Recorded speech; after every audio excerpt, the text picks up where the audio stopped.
So when I was young, I was a lake girl. When we were with my family in Michigan, we would swim in the Great Lakes or smaller lakes around campgrounds. Later, my mother lived on a lake, and we would swim. Am I not on? They're giving signals. Yeah. You want me to? Oh, maybe the power thing timed out again. Yep. No, I'm on. You want me to pick up a mic? Push and hold. Push and hold. That just turned it off. That should turn it on. Testing 1, 2, 3. Testing. Testing 1, 2, 3. Sure. You guys know you're going to have to hear about the lake again. Testing 1, 2. Hi. The Sound River is flowing again. You know I had to do something like that. Okay. So, it may surprise you, but when I was young, I was a lake girl. When we were with my family in Michigan, we would swim in the Great Lakes or the smaller lakes around where we would go camping. Later, my mom lived on a lake, and we would drive up almost every other weekend and swim and ski and skinny dip in the lake. I loved the smell of that lake. I loved the silky feel of the lake over my body. It was much gentler than the ocean that had waves that had tousled me up and upside down when I was young. Or the rocky bottoms of rivers where it was hard to fully submerge, and I was always worried I was going to trip. I loved seeing the sun rise and set over the lakes and the calming feeling it would give me.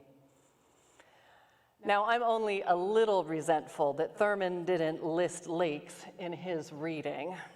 Canals and reservoirs and swamps are all notable bodies of water, but really, where's the love for the lakes? I guess they didn't make, I heard that. You want me to try one of these? I'll just do this, Jake. I'm not starting over. Put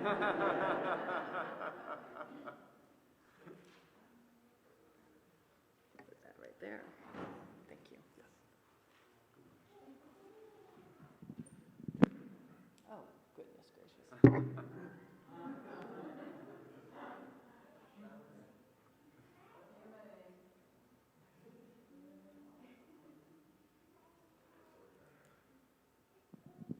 Testing 1, 2. Testing. Ha! Okay. So let's see where we were. So lakes did not make as concrete metaphors for Thurman as I would have liked. But also, I'm a Unitarian Universalist.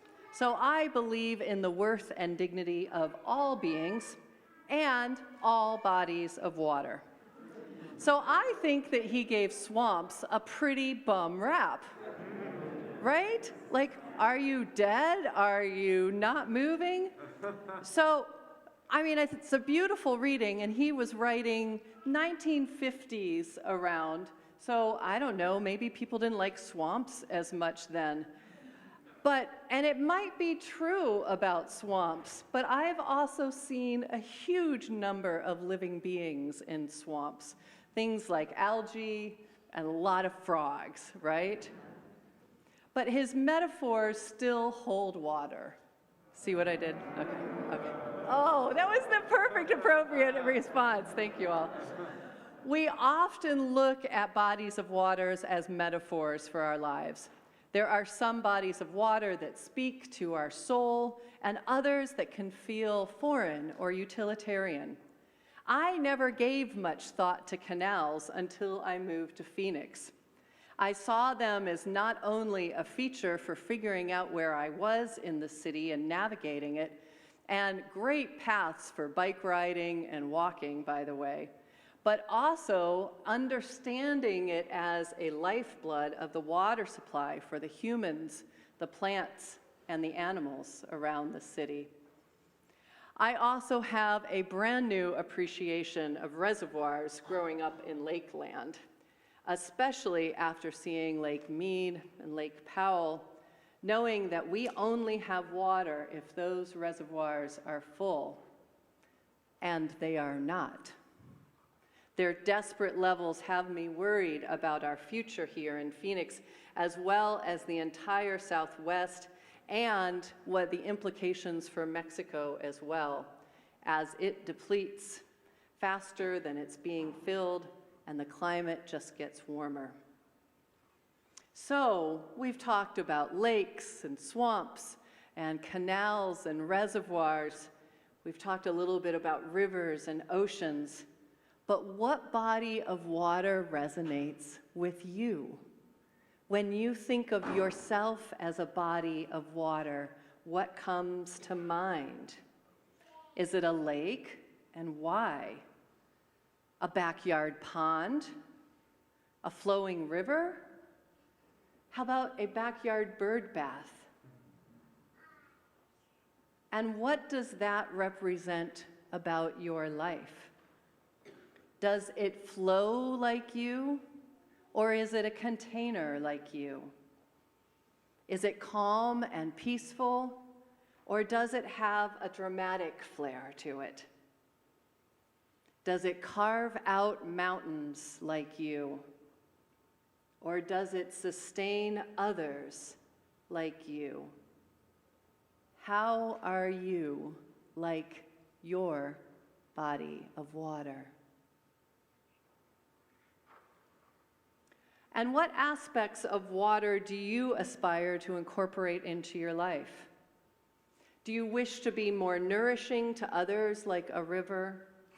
Do you wish to help create beauty like the rain? Do you wish to have a pull or influence on the good of the world like the tides of the ocean? What aspects of water do you aspire to be? I'm inviting you this morning to contemplate these things. What body of water you are like, what it represents about you, and what parts you aspire to be as we go through our water communion this morning. Our water communion is an opportunity to bring each of our individual waters, whatever they represent, and pour them into the collective water of the community. Each one of us has water representing canals, reservoirs, swamps, lakes, rivers, and oceans. But once they are combined, it doesn't matter where they came from. They are all one water. The molecules combine to make one body, much like our community is made up of individuals working together for common beliefs and values. Some of you brought waters from your homes, some of you from your travels. For those who didn't bring water or showed up today not knowing anything about this, we have plenty of water for you to share. I have water here from last year's water communion, and that water was also from the year before's water communion, and that from the year before. If you remember, many of you brought your waters here to our front stoops last year to pour in the waters, and we did that all together. We've been through some turbulent waters, and I am delighted to pour this water into our collective stream.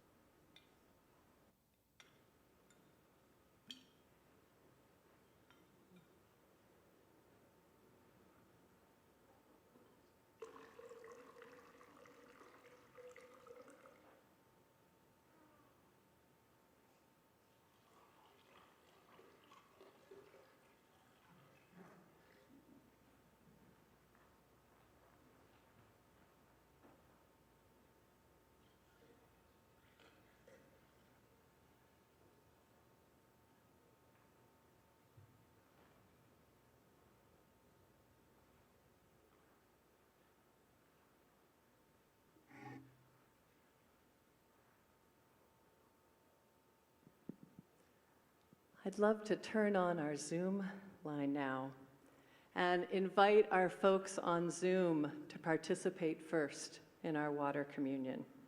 As you are willing and able, we invite you to turn on your camera. It's totally fine if you don't. Some people aren't camera ready on Sunday. Some prefer to do this on their own.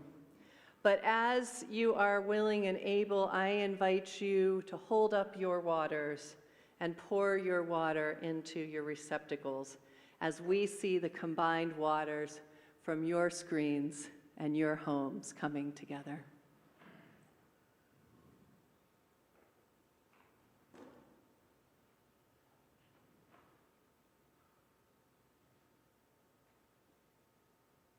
I love seeing you all.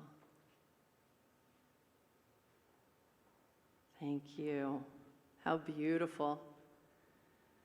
Now, all of you here in this room, I invite you to participate in our water communion. I invite you, we have five stations. We have one in each corner here. We've got one right over there for the choir. You can go to whichever one calls to you. And you can, as you are around others, feel free to talk about your water, where it came from, what it represents, and what maybe you are aspiring to in your water.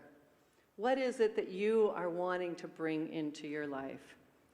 One by one at the stations, pour your water into the receptacle. There is a pitcher in each one that you can also draw from. Please be aware of personal space.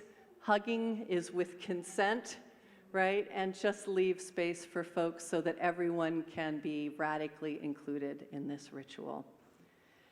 At this point, I invite you to our water communion, and may we share our waters in community. Following these words, we'll be heading outside to put our sacred water into the soil and water our trees. May it nourish not only us, but the land and the beauty that is around us, and have that water be converted to life-giving food for our trees. Online folks, I hear you're following us, and this is going to be magic, another new way of doing this.